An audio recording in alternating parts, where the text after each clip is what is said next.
თავის მოკლა მედი გზა ახარ.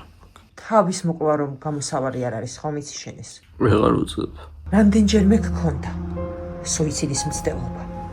კი, იმიტომ რომ ვეღარ უძლებდი, იმიტომ რომ ვიცოდი განკურნების შანსი იყო, მაგრამ ფინანსების სარქონის გამო ვერ მკურნალობდი კლინიკაში. მე უკვე 13 წელია ამ ოთახში ვარ. გარეთ არ გადიხარ?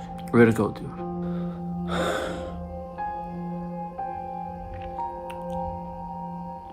რა ტურისტის.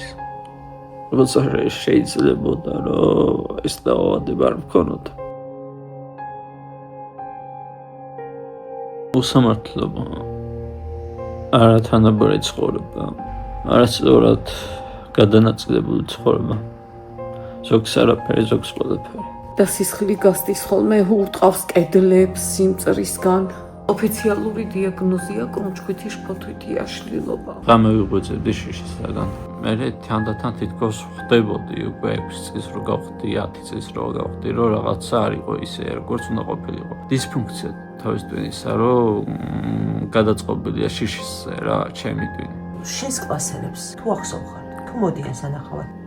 მხოლოდ ერთი მე კონტაქტდება სოციოლოგიასთან. რობიზონ დანარჩენი კლასელები თან არ მაქვს კონტაქტი არა. არ გეკონტაქტებიან? არა. არ კითხულობენ შენ შემთხვევების მდგომარეობას? არა. მოგმართავთ უდიდესი თხოვნით. ბექა მიიღეთ როგორც თქვენი საკუთარი შვილი და ბექა მიიღეთ როგორც ძმა. ერთი ლარით რო ყველა ადამიანი დაეხმაროს ბექას, მე ნამდვილად შევძლებ უცხოეთში წაყვანას და გადარჩენას. გადარიცხეთ ნებისმიერი თანხა ჩერნოვეცკის ფონდის ოფიციალური საიტის მეშვეობით.